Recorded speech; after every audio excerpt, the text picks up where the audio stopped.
Movie का start होता है तो हमें कैम्ब्रिज यूनिवर्सिटी की एक लैब दिखाई जाती है जहां कुछ साइंटिस्ट एक वायरस की सर्च में एक्सपेरिमेंट्स कर रहे थे। ये वायरस अभी पूरी तरह से तैयार नहीं हुआ था। उन्होंने अपनी लैब में कुछ चिंपैंजी भी रखे हुए थे ताकि उनमें ये वायरस इंजेक्ट करके इसके रिजल्ट्स का पता लगाया जा सके। इन चिंपैंजीज में ये वायरस इंजेक्ट करने के बाद ये चिंपैंजीज बहुत ज्यादा गुस्से वाले यानी एग्रेसिव हो गए थे। इसी दौरान एनिमल लिबरेशन के लोग वहाँ आ जाते हैं। ये बेसिकली एक सीक्रेट ऑर्गेनाइजेशन थी जो एनिमल राइट्स के लिए काम करती थी और ये उन एनिमल्स को आजाद करती थी जिस पर सीक्रेट एक्सपेरिमेंट्स होते हैं। इस लैब में चिंपैंजीज को बहुत ज्यादा टॉर्चर किया जा रहा था और इन्हें तंग करके रखा हुआ था। इन्हें इलीगली यहाँ रखा गया था। किसी तरह एनिमल लिबरेशन वालों को खबर हुई तो वो लोग इनको छुड़ाने के लिए यहाँ आ जाते हैं। जैसे ही वो लोग उन्हें खोलने लगते हैं तो लैब का एक डॉक्टर उन्हें मना कर देता है कि आप लोग नहीं जानते कि इन चिंपैंजीज के अंदर क्या डिजीज है।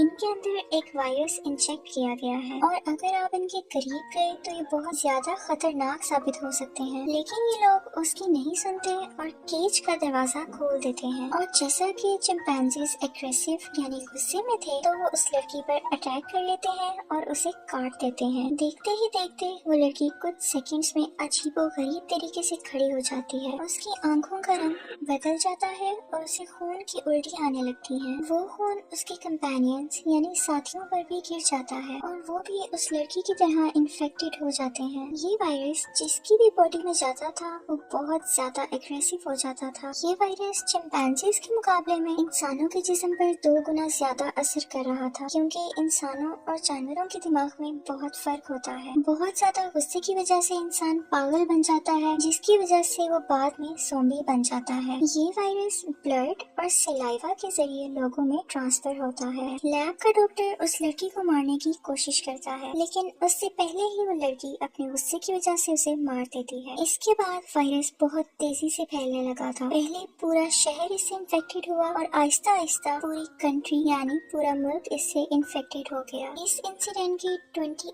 डेज बाद हमें जिम नाम का एक आदमी दिखाया जाता है जो काफी अरसा कोमा में रहने के बाद लंदन की एक हॉस्पिटल में होश में आता है। वो जब देखता है तो पूरा हॉस्पिटल खाली होता है। वो बहुत हैरान होता है और जब बाहर आता है तो उसे कोई भी इंसान नहीं नजर आता। हर तरफ साइलेंस थी और दीवारों पर जगह जगह मिसिंग लोगों के पोस्टर लगे हुए थे और शहर डिस्ट्रॉय हो चुका था। वो बहुत ज्यादा परेशान होकर चर्च में चला जाता है लेकिन चर्च आकर वो देखता है कि चर्च की हालत बाहर से भी ज्यादा खराब है। उसके अंदर कई दिनों से मरे हुए लोगों की डेड बॉडीज पड़ी हुई थी। वो ये समझ नहीं पा रहा था कि ये सब क्या हो रहा है। इसी दौरान चर्च के फादर उसकी तरफ लंगड़ाते हुए आते हैं। उनके मुंह से खून निकल रहा था और अजीबोगरीब आवाजें आ रही थी। फादर के साथ साथ ज़ॉम्बीज भी जिम की तरफ आने लगते हैं और जिम ये देखकर बहुत ज्यादा डर जाता है। वो डर कर भाग रहा होता है कि 2 आदमी आते हैं और ज़ॉम्बीज पर आग गिरा देते हैं जिसकी वजह से वो ज़ॉम्बीज जल जाते हैं और जिम बच जाता है। वो दोनों आदमी उसे भी वहाँ ले जाते हैं जहाँ पर वो दोनों खुद छुप कर रह रहे थे। लेकिन जब वो मास्क उतारते हैं तो उनमें से एक लड़का होता है और एक लड़की। लड़की का नाम मार्क है और लड़की का नाम सेलेना। उन दोनों के पूछने पर जिम उन्हें बताता है कि वो साइकिल पर कोरियर डिलीवरी करता था। उसका एक गाड़ी से एक्सीडेंट हो गया था और उसके बाद उसे कुछ याद नहीं, लेकिन आज उसे होश आया है तो उसने ये सब कुछ देखा है और वो बताता है कि मुझे कुछ समझ नहीं आ रहा कि क्या हो रहा है। फिर वो दोनों उसे बताते हैं कि एक वायरस ने पूरे शहर को अपनी लपेट में ले लिया है। पूरा शहर डिस्ट्रॉय हो गया है। आर्मी और गवर्नमेंट भी कुछ नहीं कर सकी है। सब कुछ खत्म हो चुका है लेकिन पिछले 6 दिनों में जिम ही एक ऐसा वाहिद बंदा है जो उन्हें जिंदा मिला है। वो बताते हैं कि हमारी फैमिली में से भी कोई नहीं बचा। जिम अपनी फैमिली को ढूंढना चाहता था। वो अगले रोज उसके घर चले जाते हैं। जिम देखता है कि उसके पेरेंट्स ने सुसाइड कर लिया था और उनके हाथ में जिम की एक पिक्चर भी थी। उस पिक्चर के पीछे कुछ लिखा भी हुआ था। लिखा था कि जिम, हम तुम्हें सोता हुआ छोड़कर गए और अब हम तुम्हारे साथ सो रहे हैं, मत उठना। ये पढ़ते ही वो रोने लगता है और बहुत ज्यादा उदास हो जाता है। लेकिन उसे एक्सेप्ट करना था कि उसके पेरेंट्स अब इस दुनिया में नहीं रहे। वो तीनों जिम के घर ही स्टे कर लेते हैं क्योंकि अगर वो वापस जाते तो बहुत अंधेरा हो जाता क्योंकि ज़ॉम्बीज़ रात के वक्त बहुत एक्टिव हो जाते हैं। रात को जब वो बैठे होते हैं तो 2 ज़ॉम्बीज़ उन पर अटैक कर देते हैं। ये ये दोनों जिम के नेबर्स थे जो अब ज़ॉम्बीज बन चुके थे और फाइनली वो लोग उनको मार देते हैं। इसी फाइट में एक ज़ॉम्बी मार्क के हाथ पर काट लेता है जिससे वो भी इन्फेक्टेड हो जाता है। ना चाहते हुए भी सेलिना मार्क को मार देती है ताकि वो और किसी को नुकसान ना पहुंचाए। अब सिर्फ सेलिना और जिम ही बचे थे। इसके बाद वो लोग बाहर जाते हैं तो देखते हैं कि एक बिल्डिंग में लाइट ब्लिंक हो रही थी। वो समझ जाते हैं कि उनके अलावा भी कोई और भी जिंदा है। वो उस बिल्डिंग से ऊपर जा रहे होते हैं कि उनके पीछे ज़ॉम्बी आने लगते हैं। ज़ॉम्बीज़ उन पर अटैक करने ही वाले थे कि एक आदमी उन्हें बचाकर अपने घर ले आता है। इस आदमी का नाम फ्रैंक है और ये अपनी बेटी हैना के साथ अपने घर में ज़ॉम्बीज़ से छुपकर रह रहा है। ये उन दोनों को भी अपने साथ रख लेता है और उन्हें बताता है कि कुछ दिनों से एक ट्रांसमिशन रेडियो चल रहा है जिसमें ये बताया जा रहा है कि इस वायरस का इलाज है और लोगों की इसके जरिए हेल्प भी की जा रही है। उन लोगों ने इसमें अपना एड्रेस भी बताया है ताकि लोग खुद को बचा सकें। लेकिन सेलिना इस बात पर यकीन नहीं करती कि ये लोग इन्हें क्यों बचा रहे हैं। ये मैसेज रिकॉर्डेड था लेकिन इसकी बात मानने के अलावा उनके पास कोई दूसरा ऑप्शन भी तो नहीं था। इसके बाद वो लोग रेडियो ट्रांसमिशन के जरिए बताई गई लोकेशन पर जाते हैं। रास्ते में एक टनल आता है। जिम कहता है कि इस टनल से जाना रिस्की है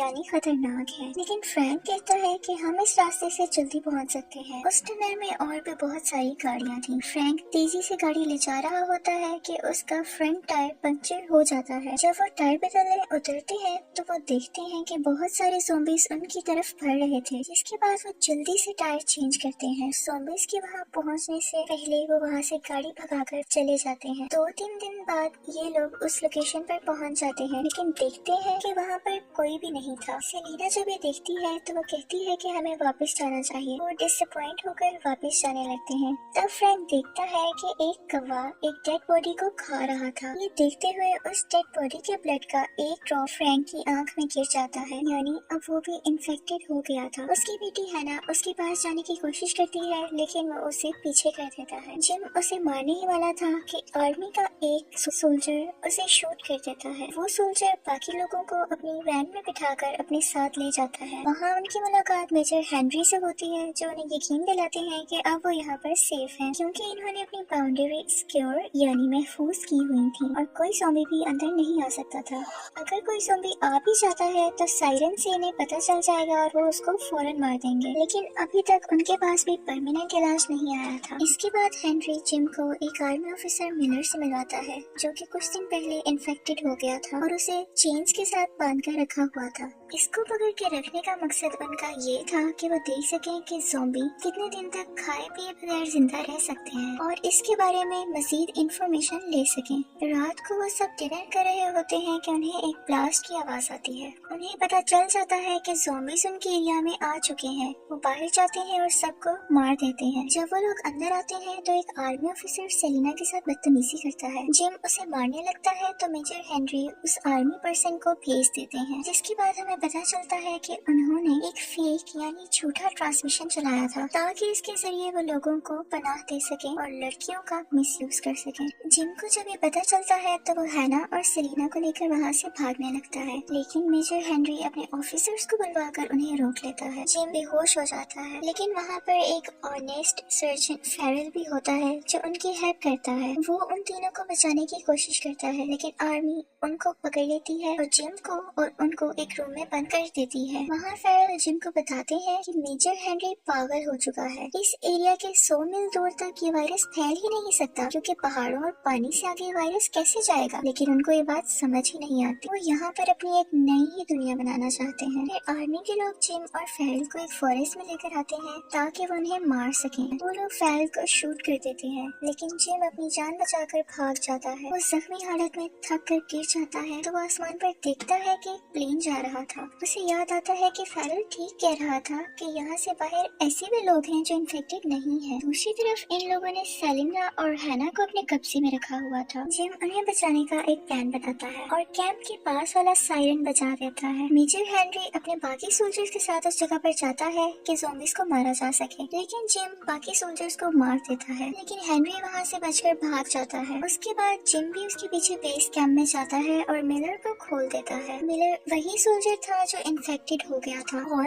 आजाद होने के बाद वो बाकी ऑफिसर्स को भी इन्फेक्टेड कर देता है। सब अपनी जान बचाकर वहाँ से भागने लगते हैं, जिसकी वजह से सेलिना और हैना वहाँ से अलहदा हो जाते हैं। एक आर्मी ऑफिसर उन दोनों को पकड़ लेता है, लेकिन जिम फौरन वहाँ पर आकर उसको मार देता है। सेलिना को डाउट होता है कि शायद जिम भी ज़ॉम्बी बन चुका है, लेकिन बाद में उसका ये डाउट क्लियर हो जाता है और वो एक दूसरे को पसंद करने लगते हैं। लेकिन हैना वहाँ पर आकर जिम के सर पर बॉटल से अटैक कर देती है। उसने ऐसा इसलिए किया क्योंकि उसे लग रहा था कि वो उसे काटने वाला है। इसके बाद ये तीनों वहाँ से भागने के लिए एक कार में जाकर बैठ जाते हैं। जब वो दरवाजा खोलती है तो देखती है कि मेजर हेनरी पहले से ही उस कार में बैठा हुआ था। हेनरी जैसे ही जिम को देखता है वो उसे शूट कर देता है कि तुमने मेरे सारे ऑफिसर्स को मार दिया, लेकिन जिम नहीं मरता। हैना एक ट्रिक खेलती है और गाड़ी को बैकवर्ड ले जाती है। पीछे से वही आर्मी ऑफिसर मिलर आ रहा था। वो आता है और पीछे से गाड़ी का शीशा तोड़कर मेजर हेनरी को खींच कर ले जाता है और वो हेनरी को मार देता है। इसके बाद वो तीनों वहाँ से अपनी जान बचाकर निकल जाते हैं। जिम को गोली लग जाने की वजह से सेलिना उसे एक इंजेक्शन देती है और जब उसे होश आता है तो वो खुद को एक कॉटेज में पाता है। उसके साथ सेलिना और हैना भी थी। उन्हें बाहर से एक प्लेन की आवाज आती है और वो खुशी से बाहर भागते हैं। इसके बाद वो एक सफेद कपड़े से इंडिकेशन देते हैं कि हम यहाँ पर मौजूद हैं और उन्हें वहाँ से बचा लिया जाता है और वो बहुत खुश हो जाते हैं। इसी के साथ मूवी का भी यहाँ पर एंड हो जाता है।